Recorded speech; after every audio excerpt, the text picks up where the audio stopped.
So, this Olympics was rather unique. The obvious fact of COVID restrictions is there. But not just that, there was also this dude hanging around. And it looks, well, different from the usual crop of mascots.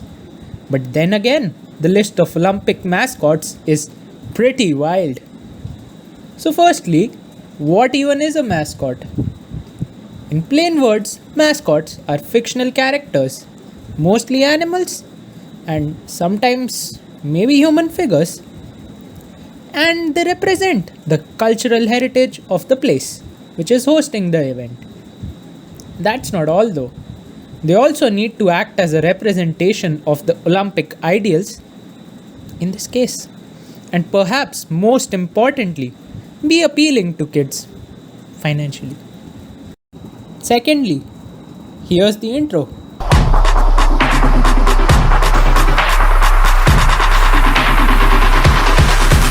Random shit. And thirdly, here's the list of what I consider to be the weirdest Olympic mascots.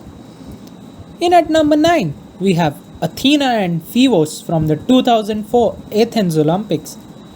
Now, they might be at the bottom of this list, but if there was one for most disappointing, they would surely top.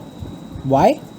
Well, if you're hosting the Olympics at the so called home of the Olympics, surely you can do better than two weird looking ancient dolls.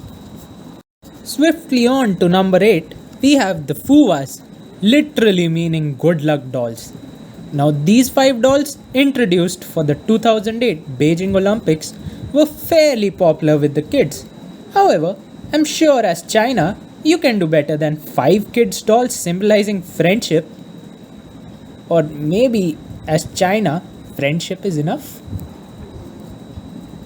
Coming in hot, or rather cold, at number 7 are Neve Gliz from the 2006 Turin Winter Olympics, which literally meant snow and ice. Sure, they look cute, but really?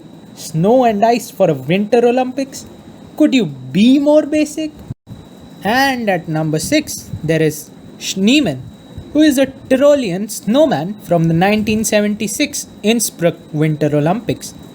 I mean, it looks friendly, sure, but a snowman for a Winter Olympics, and that too one who looks like a snowball with weirdish limbs.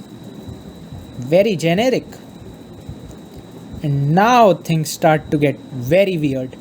I mean, weird.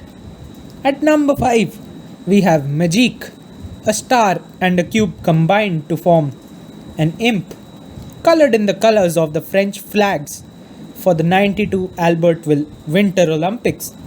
The star is meant to symbolize dreams and imagination, but really everything about this is just wrong. I mean, just look at it, man.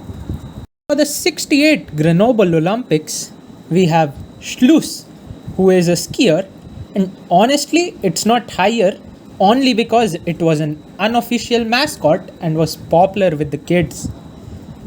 And at number 3, we have this monstrosity named Izzy, short for What Is It?, which really tells the whole story. I mean, if the organizers of the 96 Atlanta Olympics themselves didn't know what they were making on a computer, how are we supposed to know? Fun fact, it also had its own 30-minute special on Cartoon Network. And now at number 2, we have from the 2012 London Olympics, whatever the hell this is. I mean, it's just so English to mess up at the big stage. So apparently, Wenlock was meant to be an iron scraping thingy, but really it's an alien. And the name, you may ask, is cause apparently an old Brit village by the name Wenlock was one where some sort of Olympic type competition was held. And now, the moment that literally none of you have been waiting for. At number 1, we have what is not a monstrosity, but actually the first and one of the greatest mascots ever. We have the only living mascot, Smokey, from the 1932 LA Olympics.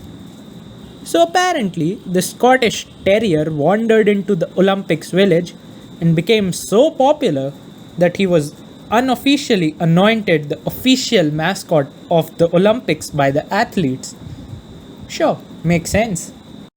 So that's that for this video, but if you have any suggestions or opinions, leave them in the comment section. I mean, it's literally called the comment section. You can't go wrong. And liking, sharing, and subscribing would be greatly appreciated. Bye then.